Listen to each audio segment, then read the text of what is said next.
For today's video, magbiko ta kay birthday man sa akong busing. So, akong luto ag biko. Ug sa dili pa ta magpadayon, ato sa ning introhan bi. A day in my life as a plain housewife ug karon nag-content creator na. Oo, nya kay birthday man sa akong busing, atong luto ag biko kay wa jud ko lahi ka offer sa iya karon.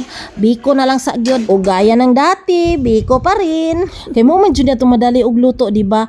O basta mga birthday ana, tuan jud na to nagbiko kay arong pilit ang gugma dinhi Unya balik ta sa atong video o naabot na ko diri nga nahimo ng latik aw na lunok na ang ako ang biko og diha gimikos-mikos og hapit na napagod o diha ana ra ko magbiko kinahanglan nga paaboton jud nato dinhi nga mulunok gyud na siya nga mulutaw na gyud ang ihang mantika kay aron mas lami siya o di ba o nara kani hapit na ilunod ang asukal ana o dire gilunod na mikos taod ana ilunod na sad ang kanon nga naluto na nako kaganiha nga murag medyo lata gayud siya pero sagdi lang okay ra to basta kay lamion jud nato gihapon ning atong biko o di ba o ana ra na mikos unya ay nako naglisod ko dinhi kay ako pay nag-ukay ako pay nagvideo ako taatanan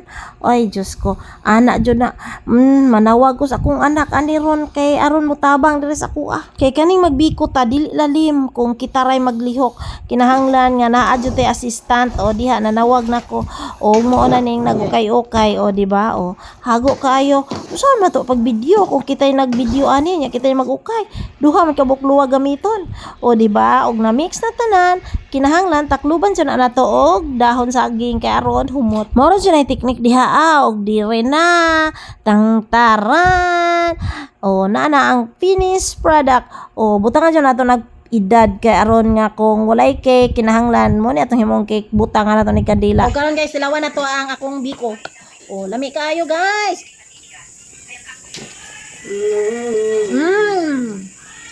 Madugan sa kuha kakao biko. Nga. Kami kayo na iparos og kape. Mabtan pa niyo magbuntag. Tawag na kape. Oh. Paros na po kape.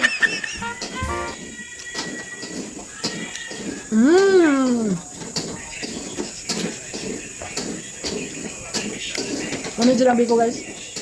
Masarap nagsara. Pilati ka na. Ikaw, di na pilati. Wow. Naturada ka nga, salamat.